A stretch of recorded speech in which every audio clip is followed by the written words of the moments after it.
I was here at the office when you know, my colleagues, my friends came with the newspaper, with the little magazine that Mark issues, saying like, listen, have you read about this? Director reacted to this and all of that.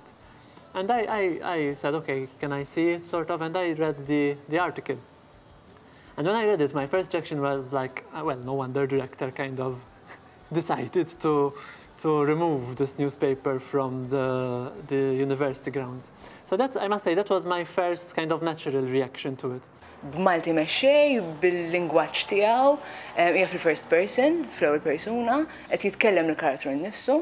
U allura l-ewwel impatt naturalment huwa xi ftit disturbing vera. Now the funny thing is that the university authorities didn't make us aware of this decision. Imma nemmen li l-letteratura trid tqanqlek. And we tried to contact the director and to try to have him explaining to us why was decision made and why was this abrupt way of doing things. And the director decided to ignore us, and until now we haven't heard and haven't had a meeting with the director to have this thing sorted out. And sort of I started realizing and getting to know, and people telling me, listen, this is a, you know, this is a decent guy, and this is a piece of literature rather than a pornographic kind of piece, pointing out a reality. And that's where I really shifted my position, and I said, oh, wow, how interesting. Finally, we're discussing the sexuality of heterosexual men. I was speaking to the KSU president on other matters, and suddenly he told me, have you got anything to do with Ir-Realta, because the same editor bears your own name? I told him, yes, I am the editor. And he told me, okay, because there is a problem, you know, because the police have come searching, looking for you. And then I told him, why has this happened? Because he told me, because the university director has filed a police complaint. However, then later on, the case kind of grew. And we got to know that the police were involved, that Mark was taken up to court, and there's the possibility of a prison sentence.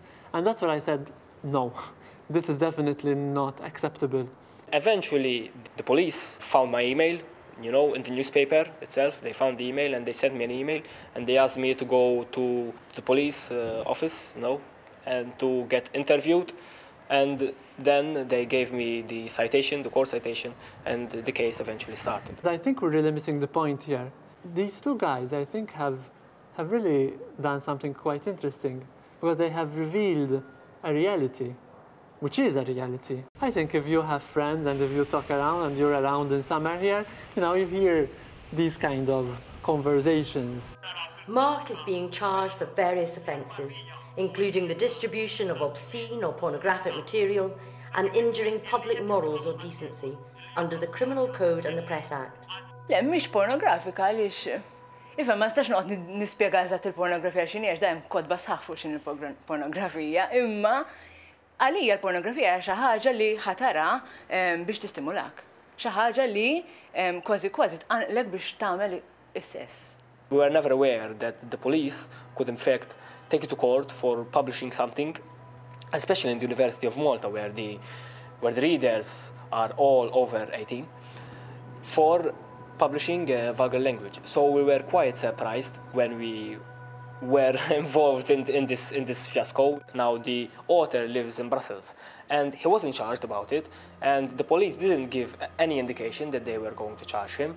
So what we did during our court hearing, we brought Alex Velagiera to Malta so that he could be a witness to our defense against the prosecution. The lawyer said to the magistrate that he had brought the author over to be witness, and when the prosecutor, who is the police, an official in the police, heard these words from my lawyer, said, oh good, so now that he is in Malta, I can prosecute him also. So he ordered his police, lower official rank, you know, and ordered him to go tell him to wait for me. And he waited for him, and when he came out of the court, the police told him, come with me to my office to make a statement, and then I will give you the citation to have you prosecuted. And yes, in fact, he got prosecuted, you know. Mark and Alex's court cases are still pending.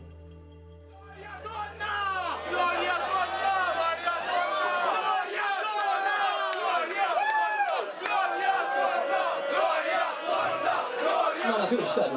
Vedi Gloria Tony.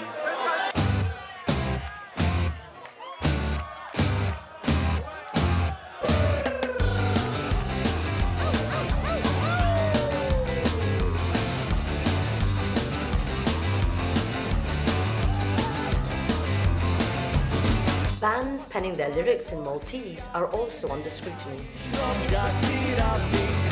Satirical band XTRUPPAW started off by coincidence. Primarily, XTRUPPAW is not just a band, we're a group of friends, we are brothers, we are mates. We've been knowing each other for a couple of decades now. We're just a bunch of friends who used to go on beaches and grab a guitar and start strumming, basically. People will suggest lines here and there, a bit of vulgar expressions here and there. Hardcore Maltese stuff, and eventually songs would be written. And after that, like 4 years ago, we decided to actually do it a bit more seriously, and we went on doing this one-off gig at, I think it was called Festa Huit 6. This punk festival was so great, we said, oh man, we have to do this punk, we have to take part in this punk festival. And we said, why don't we get these songs and do them with proper guitars? And that's what we did, and it was quite a success. It went very well, and actually then we decided to carry on the band, and we even recorded an album. Our first debut album was called XTRUPPAW. As the band grew, they managed to make the Maltese language sound cool with their eclectic rock style. We are a fun band, and if we had a mission statement, it would be to have fun and to make people have a laugh and have a good time with us. There's the performing element, that they're more theatrical about their ways, but I think the most thing I love about them is that they have a lot of satire about Maltese society. They're a bit direct in their lyrics as well. Singing in Maltese is cool because it allows you to express yourself, it allows you to express your identity, what it is to be a Maltese person, you know, kind of. Let's put it this way, it's definitely not the most polite form of the Maltese language that we know. It's not something that we've never heard because it's everyday language, everyday Maltese. So it shouldn't be shocking to anybody because it's not something we don't hear every day. Did XTRUPPAW start a revolution? No, I wouldn't say XTRUPPAW have started the revolution. The revolution started, I think, when Maltese bands singing in Maltese started to integrate contemporary music in their songs. What I think XTRUPPAW are doing is actually helping it evolve and taking it further, perhaps. Our lyrics are obviously Maltese, but we express them in a commoner kind of expression, you know, like as the man in the street would. And I think this created kind of a sense of affiliation, like people could identify better with our lyrics, with our band. I mean, all the bands that have done it before them, that kind of thing, maybe they weren't as loose with their use of slang and the Maltese language. They perhaps weren't as successful, could also be the case. Well, yeah, I'm sure that there would be some people who don't like our music and our lyrics, but that's the very minority. Everybody who I meet who knows about XTRUPPAW, they just love us for what we do, basically. So that's not an issue at all. You know, maybe they think they are elitists and they don't want to have anything to do with the common people, you know. But it's expected. Although this phenomenon never attracted the authorities' attention, XTRUPPAW moderated their published content. I must admit that really in retrospective we had little negative criticism actually. We were quite cautious in our content to deliver. Obviously some of the songs we never published. Fortunately, there are also other bands like XTRUPPAW, and if I may mention them, Bricuni, for example, who are basically don't give a shit about it. They just go for it and they do their thing, and so far it's been okay, it's worked out. Enough moderation is never enough. Rex is also a secondary teacher with responsibilities outside school hours. So being a moral example for his students is a call of duty that doesn't end when the school is shut. There's a particular song that we wanted to release in this second new album, but we're not going to release it.